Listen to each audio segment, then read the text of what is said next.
Hello and welcome to timeslip softworks Deadstone. This game describes itself as a blend of 2D combat and tower defense backed by elements of resource management and character development. As you can see in the bottom right hand corner of the screen, this is version 1.01. It's not the final release, some of the features are still in beta, however there is still plenty of gameplay. Most of the game takes place on this one small map here, which was a bit of a downside. It got kind of monotonous. But it features you fighting off wave after wave of the infected, or zombies, I'm not really sure what they're called, but it just seems to be you, your gun, turrets, and the odd explosive. I get the impression that the developer went for a fast-paced 2D action game. However, between the enemies slowly shuffling down from the top of the screen, the long reloads, and not really all that fast gameplay, I'm not sure they quite made it. Also, with the gameplay, I felt very little need to upgrade past the very first starting pistol. Although I think part of this was to do with my very engineer-style gameplay, which consisted of lots of turrets and generally not quite so much shooting as there could have been.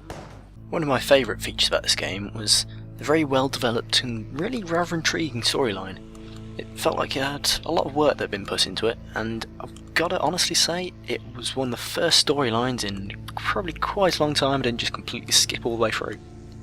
However, if you're into that, there is the option to completely turn it off. Another feature of this game that was a particular favourite of mine is all of the mechanics are incredibly well explained.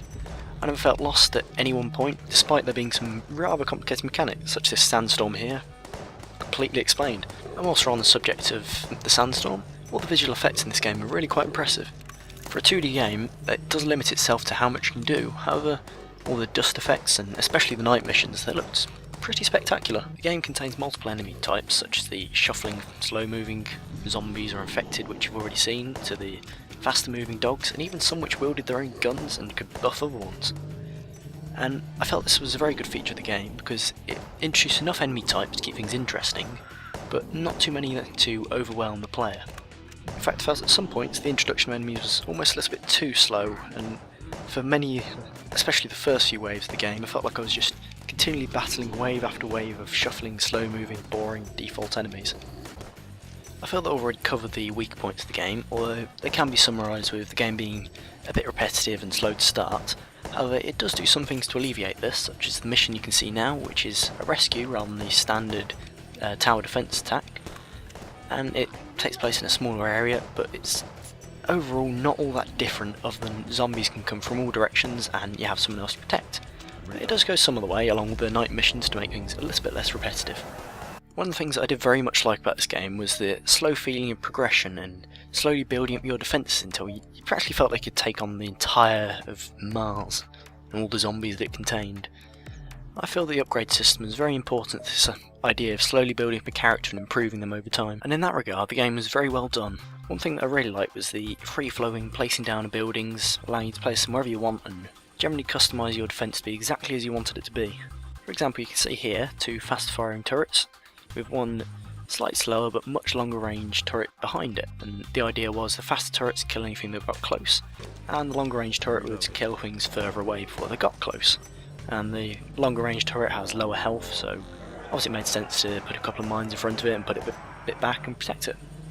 And I felt this really gave a sense of depth to the gameplay, because it felt like you weren't just whacking stuff down in a vague attempt to get as many bullets into your enemies as possible. Overall, I felt this game was a very strong hybrid between a 2D top-down shooter and a tower defense game.